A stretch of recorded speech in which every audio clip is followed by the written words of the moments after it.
Ce soir, les Québécois, mais plus précisément, les Québécois sont des Canadiens, non pratiquants.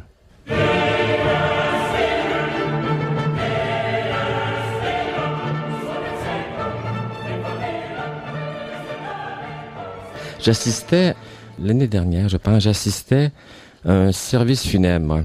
Et comme bon nombre de gens autour de moi, je me levais quand il fallait se lever, je m'assoyais quand il fallait s'asseoir et je m'agenouillais quand c'était apparemment l'occasion. N'oubliez pas que l'homme n'est grand qu'à genoux, comme disait Peggy. Mais comme la plupart des gens autour de moi, je me fiais aux gens autour de moi, comme un borgne suit un aveugle. Chaque changement de posture s'accompagnait d'un petit moment d'hésitation, chacun vérifiant autour de lui le mouvement que semblait prendre l'ensemble des autres dans une sorte de ballet incertain et maladroit. C'était assez comique. Certains prenaient pas de chance et essayaient toutes les positions à suite, debout, assis, genoux, jusqu'au moment où ils pensaient avoir trouvé celle qui convenait, quitte à induire tout le monde en erreur.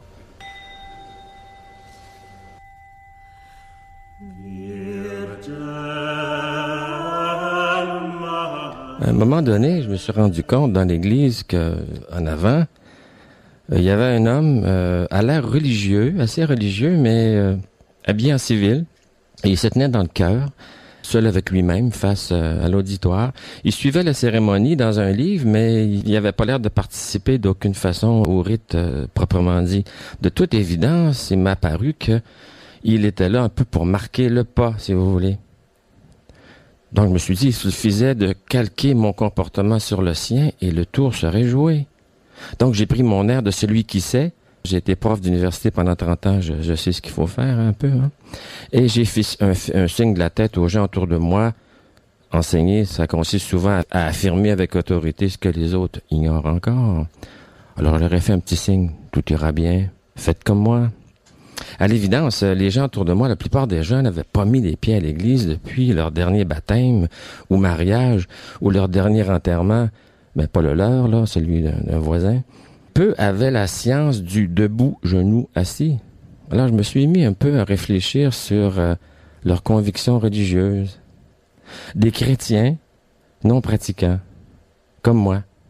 Des gens comme moi qui n'y croient pas, ils n'y croient plus, mais qui, le temps venu, miment un peu par obligation et sans grande ferveur le comportement des voisins qui font exactement la même chose. Je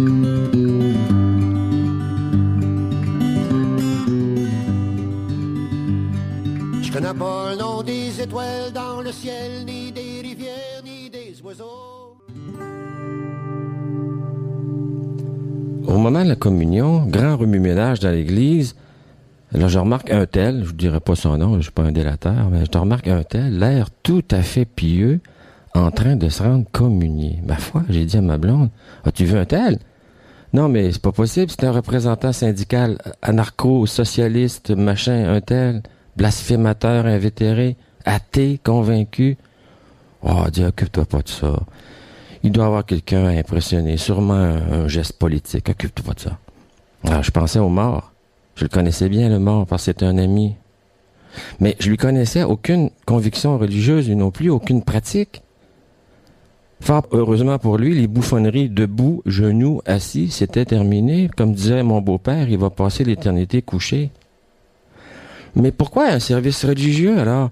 Pourquoi, durant toute une vie, agir selon des convictions ou sans?